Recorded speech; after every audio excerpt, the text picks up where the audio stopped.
channel Indonesia di mana saja Anda berada. Kita bertemu kembali dalam program Diskusi Sekolah Sahabat, sebuah diskusi pembelajaran Alkitab yang sepanjang triwulan pertama tahun 2021 membahas mengenai kitab Yesaya, Hiburkanlah Umatku, dan saat ini kita sudah masuk ke tengah-tengah pelajaran kita, pelajaran ke-8 dengan judul Hiburkanlah Umatku.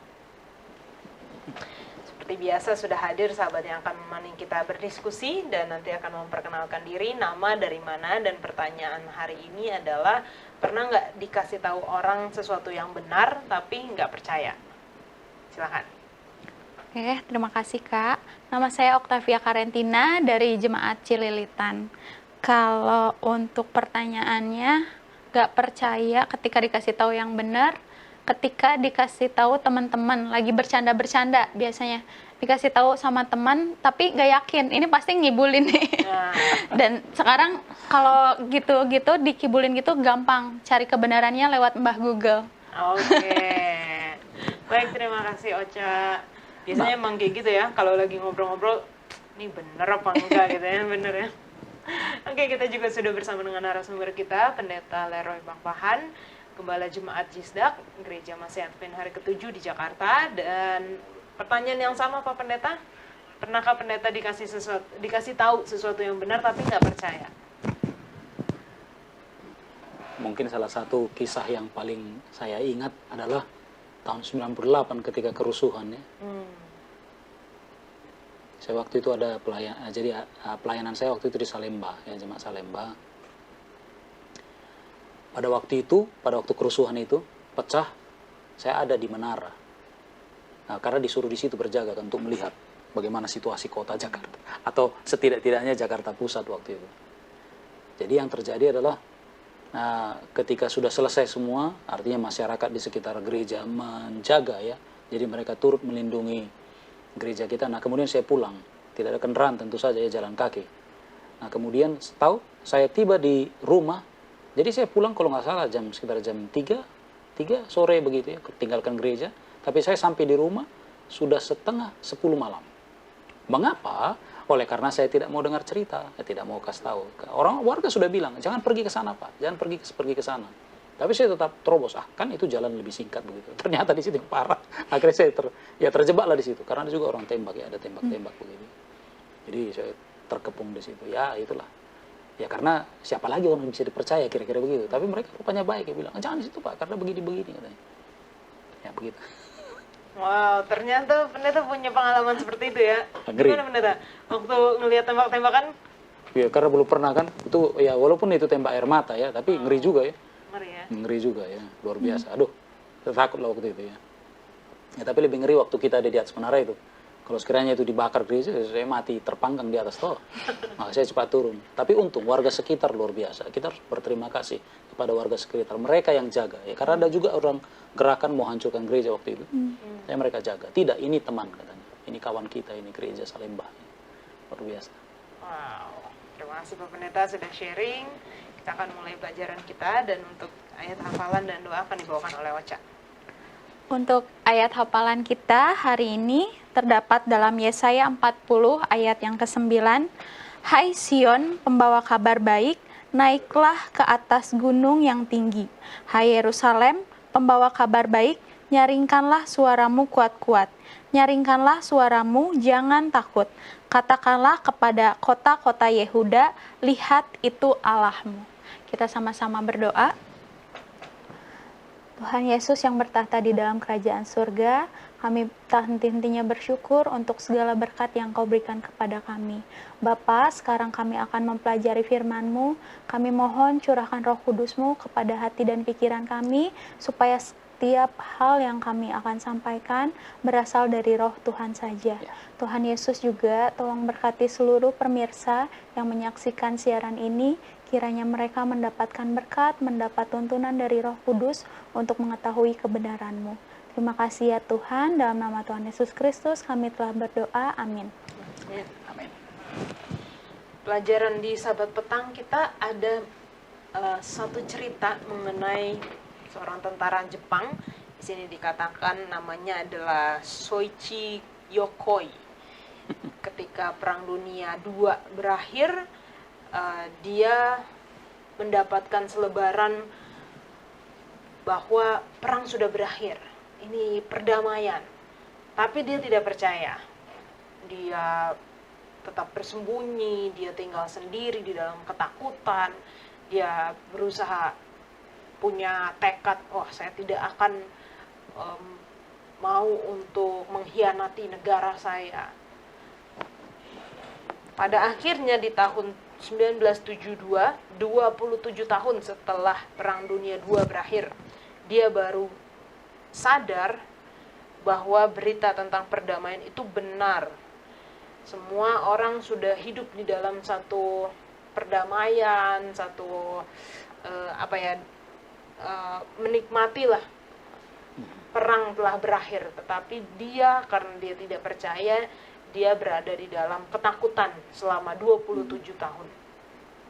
Nah, pelajaran kita, kenapa saya sebutkan tadi kita sudah sampai di tengah-tengah, karena judul dari pelajaran kita sepanjang triwulan ini adalah kitab Yesaya, terus ada titik 2, hiburkanlah umatku. Dan kita sudah sampai sepertinya di inti dari pelajaran ini, di pelajaran ke-8 dengan judulnya adalah hiburkanlah umatku. Kita bisa baca di dalam Yesaya 40 ayat 1, berita kelepasan. Hiburkanlah umatku. Demikian firman Allahmu. Tenangkanlah hati Yerusalem dan serukanlah kepadanya bahwa perhambaannya sudah berakhir, bahwa kesalahannya telah diampuni, sebab ia telah menerima hukuman dari tangan Tuhan 2 kali lipat karena segala dosanya. Cerita kita masih berjalan dari yang pelajaran pekan-pekan lalu kita sudah lewati, tetapi apa sih artinya dari pekabaran Yesaya ini mengenai hiburkanlah umatku karena Tuhan memberikan kelepasan. Jadi sepanjang pekan ini kita akan mempelajari arti dari pekabaran di dalam Yesaya 40. Jangan kemana-mana, kita akan kembali lagi slide 1 ini.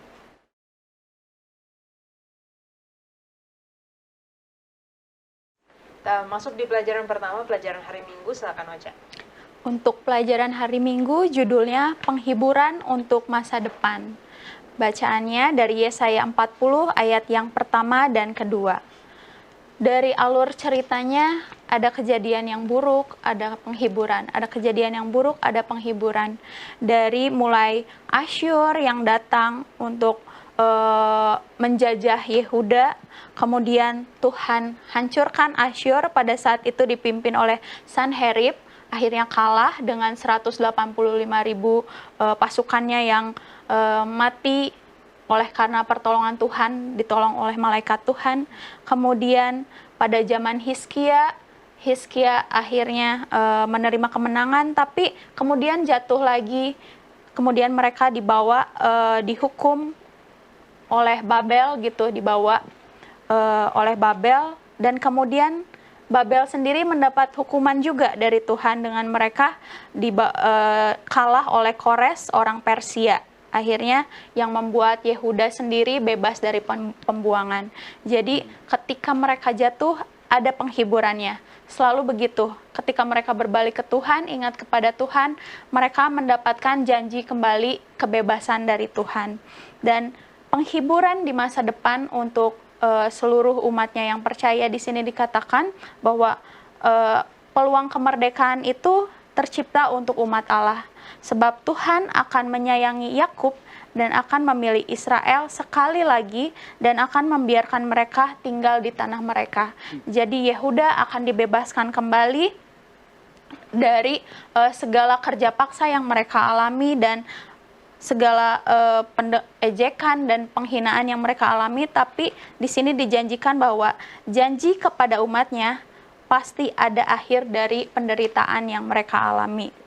Dan banyak sekali janji-janji Tuhan yang kita bisa dapatkan di Alkitab, tapi yang selalu ditekankan adalah Tuhan tidak pernah lalai menepati janjinya. Ini Yesaya 40 ini termasuk nubuatan berarti ya Pak Pendeta ya? Ya, sebelumnya juga sudah ada nubuatan. Tapi kalau kita lihat misalnya di Alkitab kita, ini Lembaga Alkitab Indonesia, coba lihat, ini bagian kedua. Iya. Pasal 40. Dan ada yang menarik di sini. Sama seperti yang Ocha bilang tadi ya, ini terdeteksi. Tidak tahu apakah disengaja atau tidak, ataukah karena penomoran ini adalah tepat, sama seperti pada awalnya mengenal kitab Yesaya dengan lebih baik. Kita dapati bahwa Alkitab kan 66 kitab. Pasal 1 sampai pasal 39 jumlah kitab di Perjanjian Lama, itu ceritanya tentang God's punishment. Kan begitu. Tapi pada pasal 40 sampai pasal 66, berarti berapa ayat itu? Berapa pasal? 27. Jumlah Perjanjian Baru. Ya bukankah ini tentang pengharapan semuanya, convert ya. Dan dimulai tepat dalam, kalau mau digenapi ya, ini dimulai dengan pelayanan Yohanes Pembaptis, bukan? Karena kita ingat kata-kata itu di pada ayat apa? Ada suara yang berseru-seru. Ya. Lalu pada pasal 53, hamba Allah yang menderita, oleh bilur-bilurnya kamu akan sembuh. Siapa dia? Yesus Kristus. Lalu kemudian ada dunia baru. Wahyu. Ya, luar biasa ya bagaimana. Artinya gini, setiap buku di dalam Alkitab itu saling mengikat. Ya, entah bagaimana ya, mengikat. Karena apa? Karena ya jeniusnya kan ada di sorga. Ya. Kita hanya para penulis ya, nabi-nabi penulis, ya rasul-rasul penulis. Tapi pengarangnya adalah yang di atas. Jadi kita mau katakan bahwa ya kita sekarang sedang masuk ke dalam, jadi ini ada apa namanya, 39, pasal 39 ada transisi, lalu kita masuk kepada 40, seperti yang dituliskan oleh Lembaga Alkitab Indonesia, ini bagian kedua, nubuatan-nubuatan. Dan itu bergerak dan digenapi lebih banyak di Perjanjian Baru. Wow, jadi pada dasarnya, kitab Yesaya ini sudah memberitahukan kita Perjanjian Baru. Dengan nama-nama, ada beberapa nama disebutkannya yang nggak tahu kita. Artinya zaman sekarang kok bisa tahu dia nama yang akan datangnya? Luar biasa. Itulah Nabi itu. Dan Yesaya, pelajaran kemarin ya, bukan yang kemarin ya, tapi kemarinnya yang lalu, disitulah kali pertama Yesaya menyebut namanya ya, dengan pekabarannya. Tapi pada dasarnya kalau kita baca kitab Yesaya, banyak kali Yesaya tidak sebut namanya.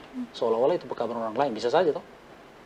Tapi luar biasanya, Yesus, Rasul Paulus, menyebut Nabi Yesaya bersabda. Dia tidak menyebutkan dirinya, tapi disebut oleh Tuhan sendiri dan Rasul Paulus, Rasul besar. Terima kasih. Di Yesaya 40 dan seterusnya di bagian kedua ini masih di zamannya Hizkia atau sudah ke anaknya, Pak Pendeta? Kalau kita lihat dia bagaimana dia bawa kita ya, bahwa ini udah campur ya, ada Hizkianya, ada ke anaknya begitu ya. Karena kita tahu bahwa Nabi Yesaya ini kan melayani sejak pemerintahan matinya Raja Uzia. Berarti ada berapa raja itu? Ya, ada mungkin 4 ya. Terakhir sampai kepada Manasye. Ya. Tapi dia mati di situ ya. Jadi iya, ini bagiannya.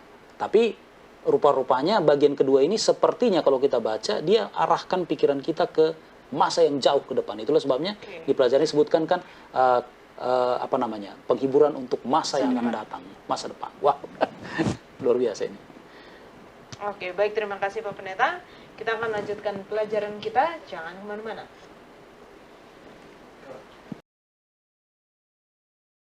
Kita lanjutkan pelajaran kita hari Senin. Judulnya adalah kehadiran, firman, dan perbaikan jalan. Nah, kita bisa lihat ayatnya di dalam Yesaya 40 ayat 3-8.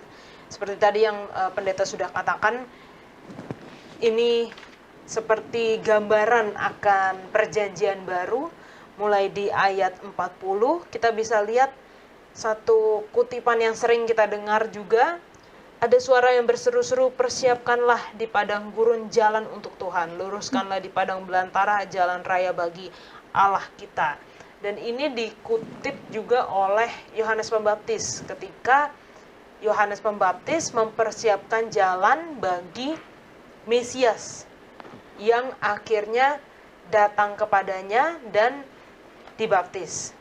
Diurapi, istilahnya Mesias itu terjadi ketika Yohanes Pembaptis membaptis Yesus dan Roh Kudus turun dalam bentuk merpati.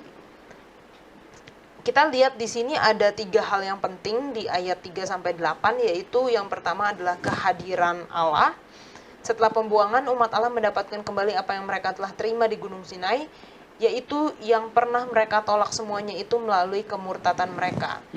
Itulah sebabnya mereka dihukum, kehadiran Allah dan firman-Nya.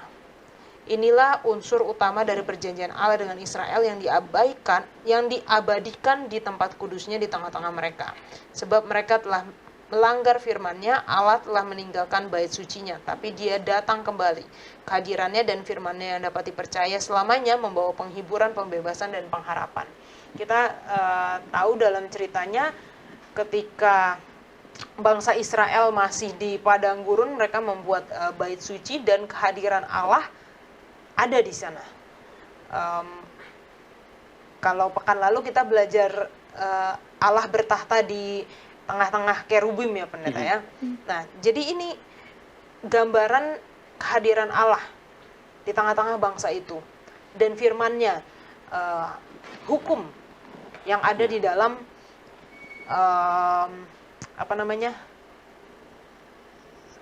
dalam tabut. Ya, dalam tabut perjanjian. Tetapi seiring dengan kemurtatan bangsa Israel akhirnya terpecah menjadi bangsa Israel dan Yehuda, ini hilang. Dan ini akan datang lagi dengan kehadiran dan firman, yaitu Yesus Kristus. Benar-benar datang secara fisik malahan ya. Ini luar biasa gitu. Jadi ketika kita pelajari ini, wow, oh ternyata itu artinya. Lalu mengenai perbaikan jalan. Nah, pelajaran kita katakan tidak cocok bagi seorang raja untuk mengalami guncangan karena jalan yang rusak. Jadi kedatangannya harus didahului dengan perbaikan jalan. Ini kembali lagi kita mengingat bagaimana Yohanes Pembaptis dan yang dia katakan adalah bertobatlah sebab kerajaan sorga sudah dekat. Jadi pembaptisan yang dia lakukan adalah baptisan pertobatan untuk pengampunan dosa-dosa. Jadi perbaikan jalan adalah pertobatan, kemauan untuk meninggalkan dosa-dosa sebagai syarat untuk menerima penghiburan Allah melalui pengampunan dan kehadirannya. Ini juga yang menjadi satu pelajaran penting bagi kita yang mengatakan kita adalah umat Advent. Artinya umat yang menantikan kedatangan Tuhan. Advent itu kan artinya Tuhan datang kembali gitu. Kedatangan Tuhan yang kedua kali. Ketika kita menyatakan bahwa kita menantikan kedatangan Tuhan, ada yang harus dipersiapkan. Yaitu mempersiapkan jalan pertobatan untuk menerima penghiburan Allah melalui pengampunan dan kehadirannya. Mungkin pendeta boleh tambahkan. Saya suka dengan yang Yola tadi katakan mengenai Allah ada di tengah kerubim dan langsung arahkan kepada tabut. Nah, itu perkataan Hizkia dalam doanya. Dan ini beberapa kali juga muncul ya frasa ini dari mulut orang lain. Tapi yang jelas yang kita lihat di sini, apa yang ditekankannya? Berada di tengah kerubimnya. Ya, kita lihat apa yang di bawahnya, yaitu hukum. Nah, karena persoalannya bagi gereja kita sangat luar biasa dengan slogan ini ya, revival and reformation. Tapi kemudian berpikir bahwa setelah pertobatan maka selesailah sudah pekerjaan pemulihan itu. Kan begitu. Padahal pada dasarnya kan, ya oke, kita bertobat. Kita kan tadinya, misalnya kalau kita bikin garis zero, lalu di sini garis ke negatif, di sini garis ke positif. Lalu kita tadinya di sini kan, lalu bertobat, zero. Lalu kita bilang, oke, it's done, finish. Everything is finished. Padahal kita lupa bahwa kita ada di zero. Zero is nothing. Kita perlu bergerak ke sini kan begitu. Nah, itulah yang pekerjaan jalan itu maksudnya. Jadi revival and reformation, yes, kita sudah dibawa Tuhan kepada pertobatan, tapi belum selesai. Harus izinkan Tuhan mengerjakan apa yang Dia katakan di dalam pasal 42 kitab Yesaya itu ayat 16 ya. Aku mau memimpin orang-orang buta di jalan yang tidak mereka kenal dan seterusnya. Aku mau membuat kegelapan yang di depan mereka menjadi terang dan tanah yang berkeluk-keluk menjadi tanah yang rata. Lalu pelajaran sekolah sahabat katakan bahwa itu tidak bisa dilakukan oleh siapapun. Mau seperti apapun, pakai bulldozer pun tidak bisa. Karena itu dikerjakan oleh Tuhan kepada hati yang rela, kan begitu. Jadi inilah pekerjaan kerohanian itu ya. Jadi banyak persiapan-persiapan kita bikin ya, persiapan materi bagus ya, mulus ya. Misalnya ibadah revival and reformation, spanduknya bagus. Sound system bagus. Cek, oh mantap suara, kan begitu. Pada time kita consider kita punya diri, kita lihat hatinya nggak siap gitu. Ya, itu yang menjadi artinya jadi slogan semata jadinya. Jadi kita perlu mengizinkan Tuhan ratakan tanah sehingga Tuhan itu bisa masuk ke dalam hati. Kan paling penting kan bukan soal tanah itu yang di situ rata, bukan, tapi tanah hati kita yang rata kan. Ya, terima kasih. Saya jadi teringat bait suci Pak Pendeta.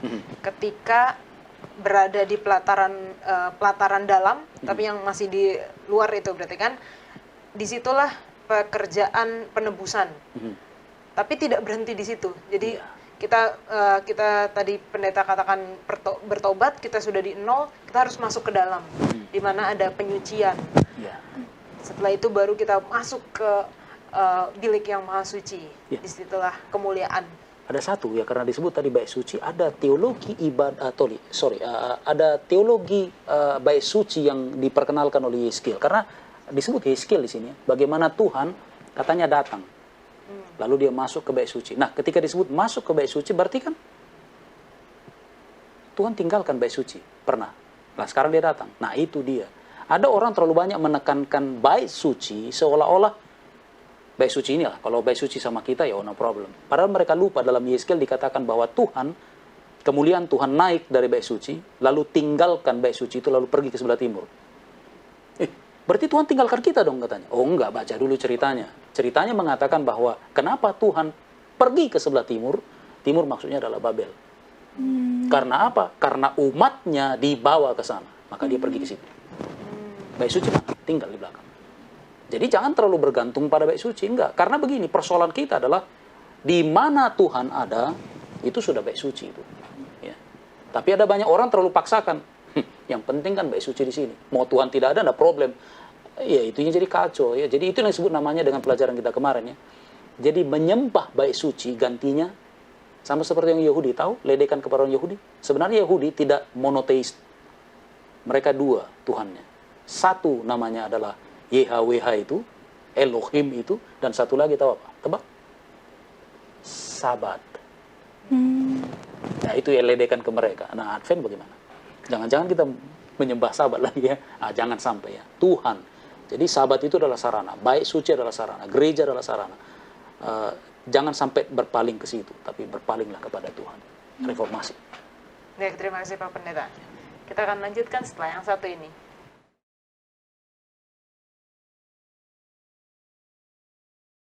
Kita sampai di hari Selasa, silahkan Pak Pendeta.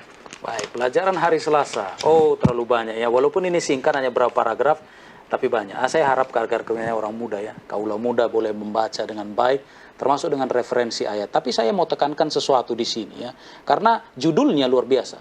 Kelahiran penginjilan.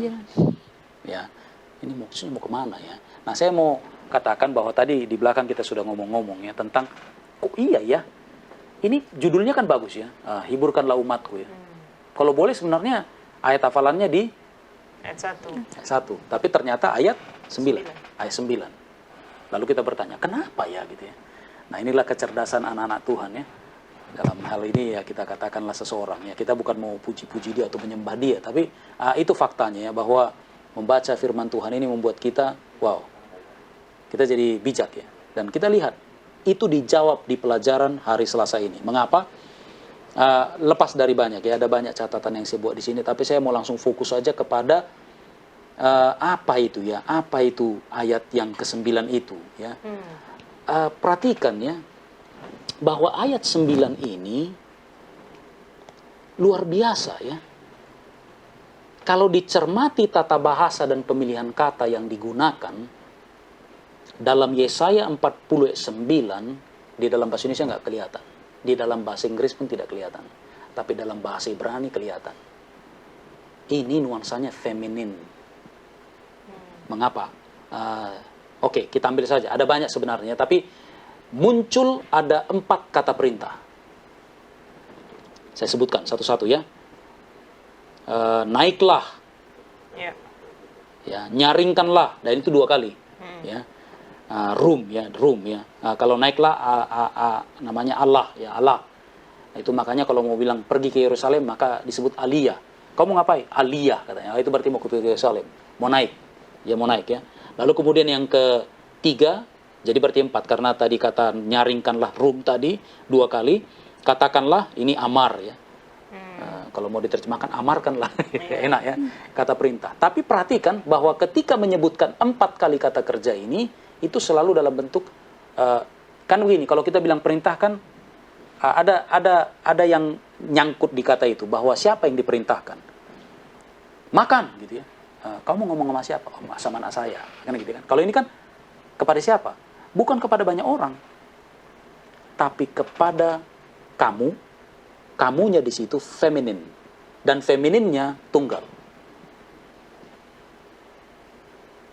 Pendeta, saya belum dapat itu. Ya itu dia. Nah itu yang kita mau jelaskan. Dan kemudian ayat yang kita harapkan menjadi tatafalan, ya Yesaya 41, hiburkanlah.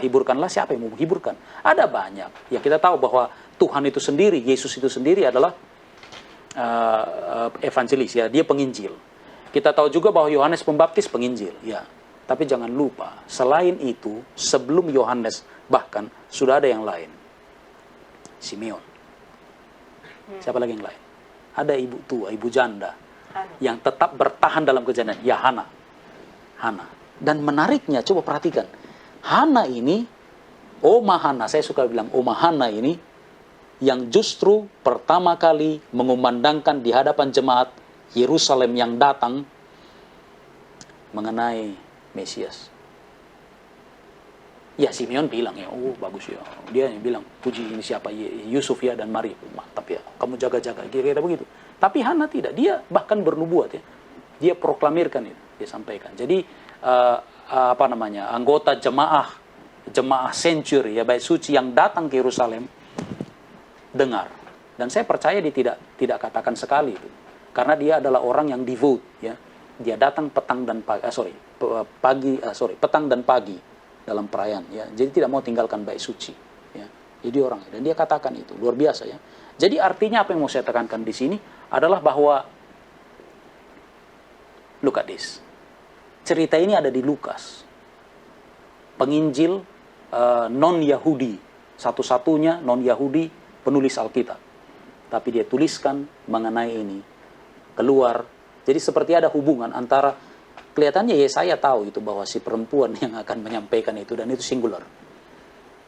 Nah tapi bukan mau single out hanya wanita atau perempuan atau kaum feminin, tapi dia sedang mengatakan semua harus terlibat, termasuk kaum wanita.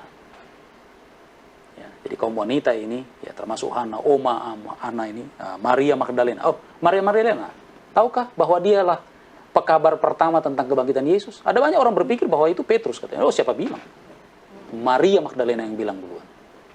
Yesus bangkit. Nggak percaya Petrus. Yohanes pun nggak percaya. Lari Petrus ya. Tapi bisa dikejar sama Yohanes karena dia lebih jago ya. Tapi dia izinkan supaya Petrus duluan lihat kan begitu. Tapi bukan si Petrus yang duluan. Maria Magdalena. Jadi, Ocha. Ya. Yolah. Jangan lupa, penginjilan ini tidak hanya kaum pria yang harus terlibat, ya, tapi kalian juga berdua. Itulah sebabnya kita ada di Hope Channel, bukan? Terima kasih. Oke, ternyata luar biasa ya. Kalau kita lihat dari penjelasan pendeta, saya sampai ternganga nih. Kalau tadi dilihat di kamera, saya sampai ternganga. Dari satu ayat kita bisa melihat artinya di baliknya. Dan ini lahirnya penginjilan sudah bahkan dinubuatkan di kitab Yesaya ini ya. Luar biasa. Baik, terima kasih Pak Pendeta. Jangan kemana-mana, kita akan lanjutkan lagi setelah yang satu ini.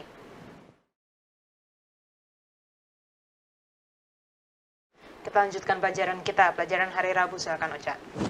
Untuk hari Rabu, pencipta yang penuh rahmat. Dari judulnya aja sudah sangat bersukacita bahwa kita memiliki Tuhan yang penuh rahmat.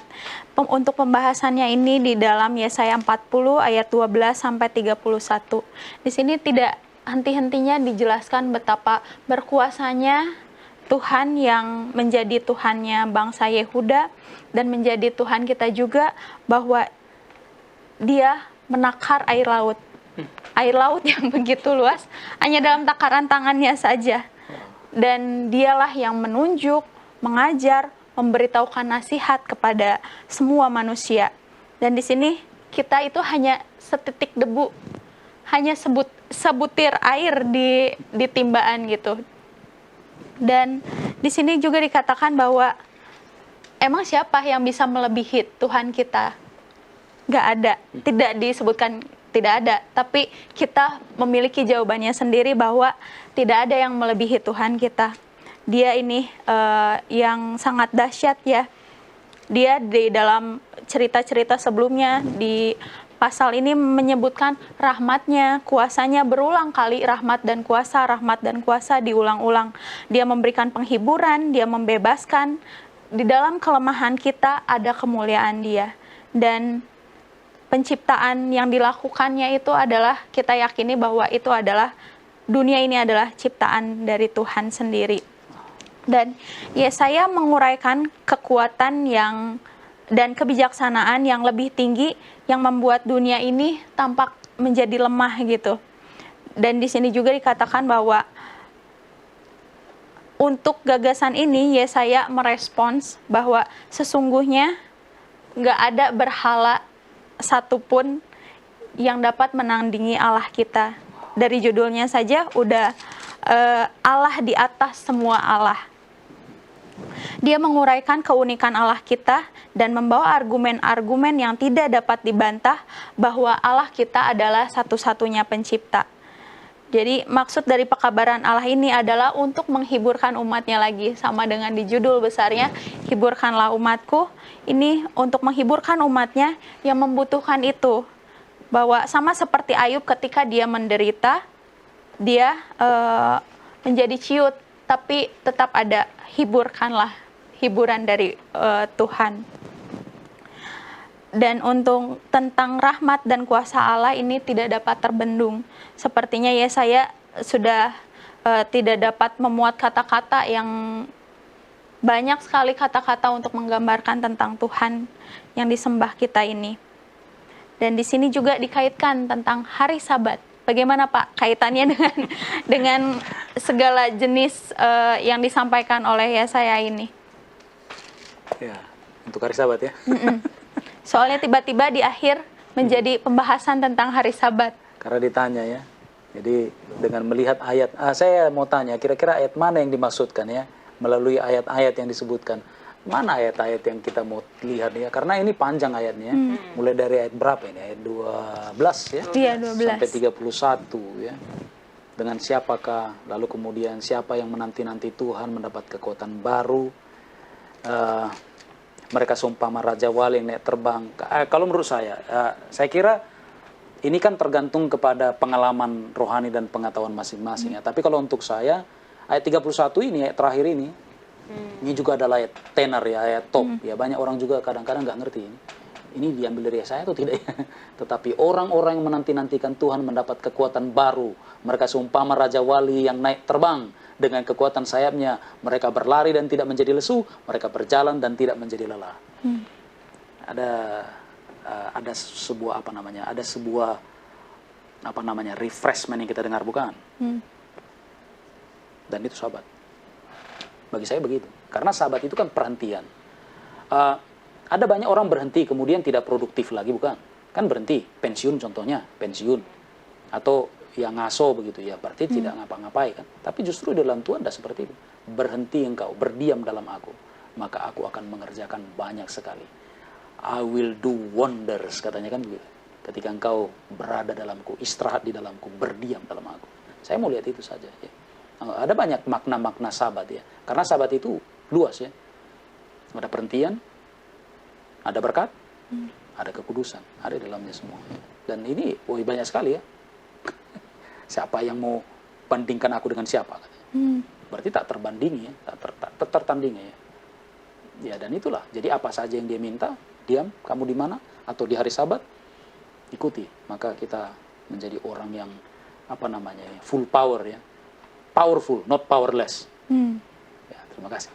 Di sini pertanyaannya dikatakan perayaan Sabat. Jadi saya ingatnya kalau Sabat itu adalah satu perayaan di mana manusia mengingat kembali bahwa Allah lah yang menciptakan dunia ini.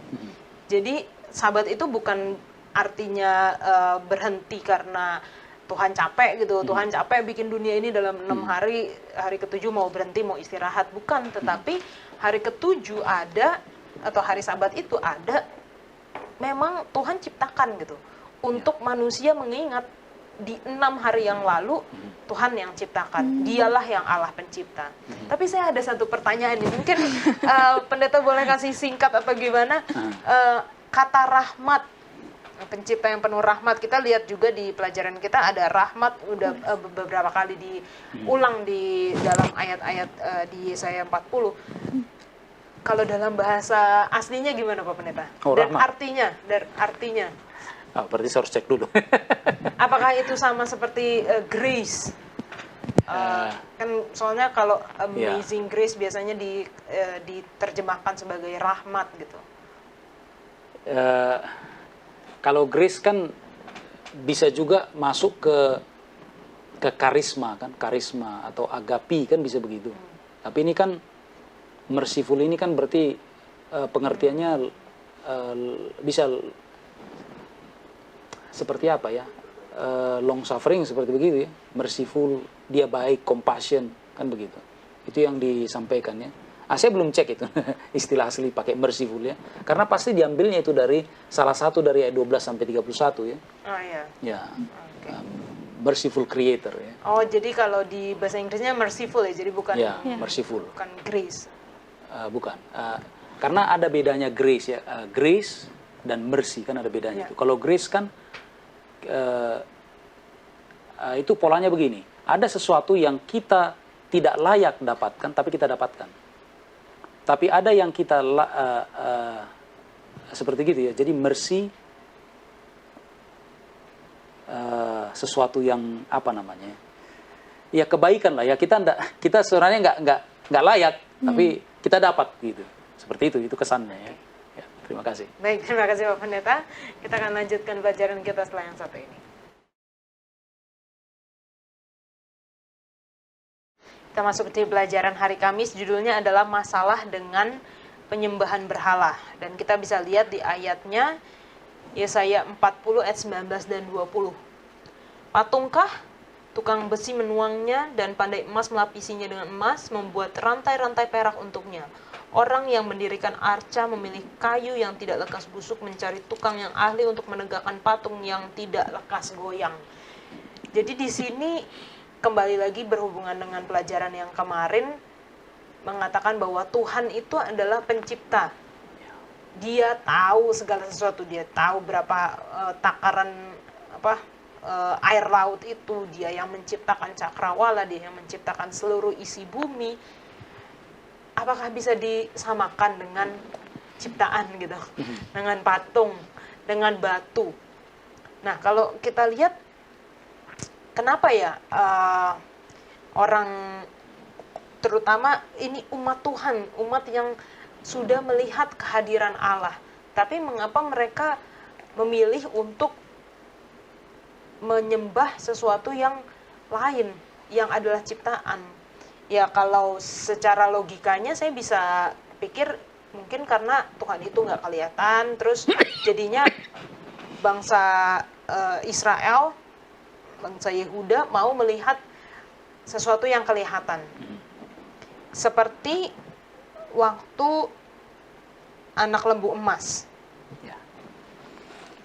Kalau kita perhatikan ceritanya, di situ ketika bangsa itu istilahnya memaksa Harun, dia bilang buatlah Allah bagi kami, dan Harun di situ mengatakan inilah Tuhan dengan huruf besar T Tuhan gitu. Dan ini saya juga baru sadar, oh ternyata Harun itu mengatakan ini bukan berhala, ini adalah Tuhanmu gitu. Ini adalah Tuhan yang di atas gitu. Tetapi bahkan hal-hal yang seperti itu, di sini dikatakan Tuhan menolak hal itu sebagai sesuatu yang mirip dengan dirinya. sebab tidak ada yang mengetahui bagaimana cara menggambarkannya, dan tidak ada yang dapat mewakili kemuliaan dan kebesarannya.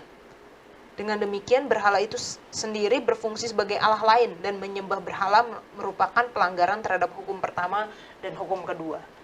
Jadi, walaupun kita di zaman modern ini tidak lagi menyembah patung atau menyembah batu, kayu, matahari, ya mungkin kalau matahari mungkin masih ada kali ya kejadian-kejadian alam gitu. Tetapi di kutipan di dalam SDA Bible Commentary jilid 2 halaman 1011 sampai 1012, banyak orang yang disebut Kristen melayani ilah lain selain Tuhan. Pencipta kita menuntut pengabdian yang tertinggi sebagai bentuk kesetiaan kita. Apapun yang dapat mengurangi kasih kita kepada Tuhan atau yang mengganggu pelayanan kita kepadanya menjadi berhala. Dan ini bisa banyak sekali. Mengurangi kasih kita kepada Tuhan. Aduh, saya merinding gitu bacanya. Kadang saya lebih mengasihi mungkin sahabat, pacar, pasangan, keluarga daripada mengasihi Tuhan. Saya lebih suka menggunakan waktu dengan media sosial, dengan nonton, dengan games, daripada mencari waktu untuk bersama-sama dengan Tuhan, baik dalam doa maupun dalam mempelajari firman Tuhan. Jadi ini ya, walaupun kita saat ini sudah tidak lagi berhubungan dengan berhala dalam arti patung, batu, kayu, tetapi ini peringatan bagi kita semua, ini menjadi satu amaran bahwa di sekitar kita masih banyak berhala-berhala. Yeah. Bahkan diri kita sendiri bisa menjadi berhala. Kita lebih mengasihi diri kita sendiri daripada mengasihi Tuhan. Saya juga ingat pekan lalu pendeta katakan bisa jadi bait suci itu, tempat ibadah itu, pernak-pernik itu bisa menjadi berhala. Karena itu lebih ditinggikan daripada kehadiran Tuhan. Pendeta mau kasih tambahan? Yes. Jadi melanjutkan apa yang disampaikan dari Bible Commentary tadi, mari kita baca di alinea kedua terakhir. Mungkin Ocha bisa bantu ya. Alinea kedua terakhir. Alinea kedua terakhir. Kita tahu? Kita mengetahui dari tulisan itu. Kita mengetahui dari tulisan-tulisan kuno bahwa penyembahan berhala itu sangat menarik, sebab terkait dengan materialisme. Ya, terus? Dengan menggunakan sarana peribadatan, para penyembah berhala itu dapat menghormati kekuatan yang mereka yakini dapat memberi kepada mereka kesuburan dan kemakmuran. Itu adalah agama yang menolong diri sendiri. Bukankah kedengarannya konsep ini sudah sangat populer? Iya. Karena dibilang, Bible Commentary katakan, jadi banyak orang Kristen sekarang, saya kira ini termasuk orang Advent kan? Orang Advent justru menyembah berhala. Karena coba lihat bagaimana kita membuat rundown acara kebaktian. Bukankah tampilnya bukan lagi seperti kebaktian, tapi sebuah program atau acara, bukan? Tambah ini, supaya menarik, segala macam. Kita mau ngapain sih, gitu ya? Pada akhirnya jadi seperti apa ya? Di Cililitan saya pernah bicara tentang itu. Pada waktu acara PA ini masalah musik ya, ada segala macam ya. Ibadah yang kita punya kan begitu banyak tetek bekengnya, segala macam ya. Lalu kita tanya, di mana kita beribadah? Karena begini, konsep ibadah adalah saya memberikan sesuatu kepada Tuhan. Nah, tapi coba lihat. Coba kita hitung presentasinya. Lalu ibadah. Contoh ibadah sahabat. Ibadah kebaktian sahabat. Khotbah misalnya. Berapa banyak kita memberikan di situ? Oke, kasih persembahan. Apalagi yang lain? Menyanyi. Ya, nyanyi kan lagu buka, lagu tutup. Itu kan memberikan suara kita kepada Tuhan. Selebihnya, kita mendengar. Cerita anak-anak, saya dengar. Khotbah, saya dengar. Memang ada ibadah mendengar firman Tuhan ada ya, tapi kebanyakan kita rasa kita di-entertain di dalam ibadah kita. Hati-hati di situ. Itulah sebabnya perlu ada namanya teologi ibadah yang kuat ya, agar kiranya jangan kita tanpa sadar dalam ibadah kita sendiri kita sedang menyembah berhala. Karena kita menyembah atau menghormati something bukan someone. Be careful. Thank you. Ini bahkan di sini ada katakan kesuburan dan kemakmuran. Saya jadi ingat bagaimana konsep ini, kita datang kepada Tuhan supaya kita diberkati gitu. Itu harus hati-hati juga ya Pendeta. Jadi kita butuh dompetnya daripada orangnya, kan begitu ya. Baik, terima kasih Pak Pendeta untuk tambahannya. Jangan kemana-mana karena saat ini kita akan mendengarkan kesimpulan dan pendalaman hari Jumat.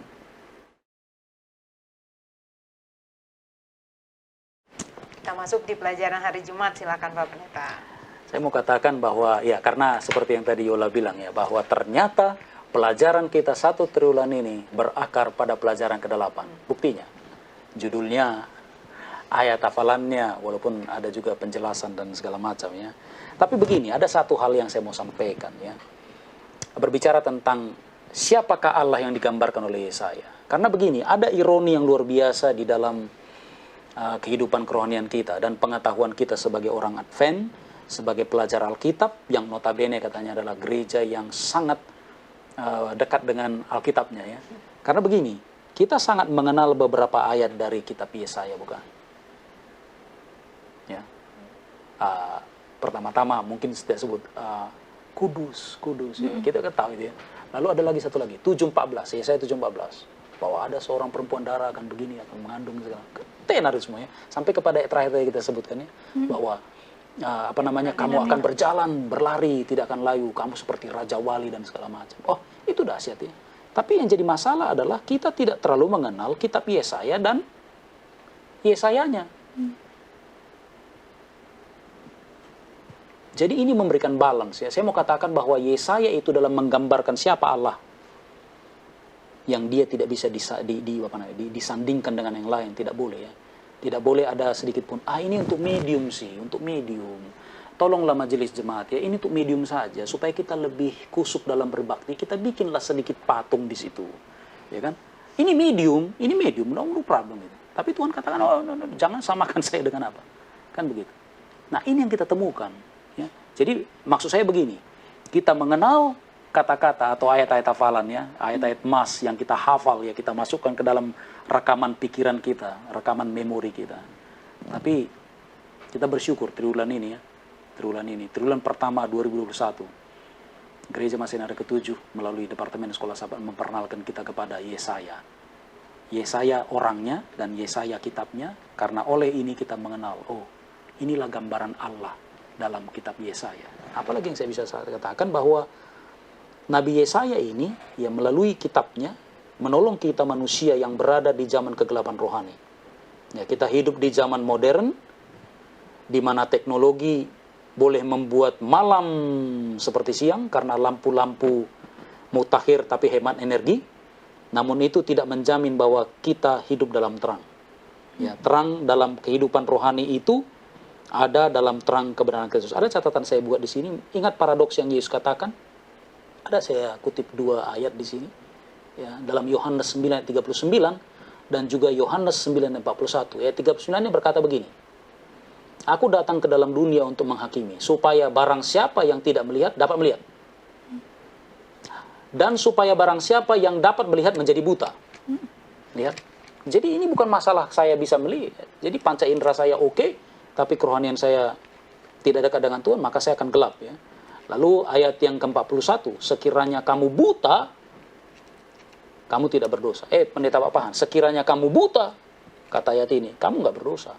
Tetapi karena kamu berkata, kamu melihat, saya melek nih, saya nggak buta, kamu tetap berdosa.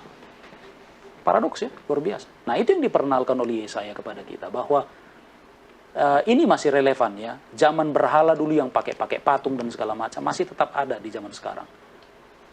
Terang ya, ini studio kan terang kan. Tapi jangan lupa, tanpa Yesus, terang ini pun segala macam, kita tetap dalam kegelapan. Kita melihat, ya saya bisa melihat kalian berdua, saya bisa melihat ya teman-teman kita di sini ya, saya bisa melihat. Tapi jika saya tidak bersama dengan Tuhan, untuk apa itu? Saya tetap berada dalam kegelapan. Ya. Itulah Allah yang kita kenal dalam kitab Yesaya. Terima kasih. Baik, terima kasih Pendeta Pak Pahan dan juga Ocha yang sudah berdiskusi bersama. Hiburkanlah umatku. Pekabaran dari kitab Yesaya membawa penghiburan dan pengharapan kepada kita. Juga mengingatkan kita untuk mempersiapkan jalan untuk kedatangan Tuhan yang kita nanti-nantikan. Kita akan bertemu di episode selanjutnya. Tuhan Yesus memberkati.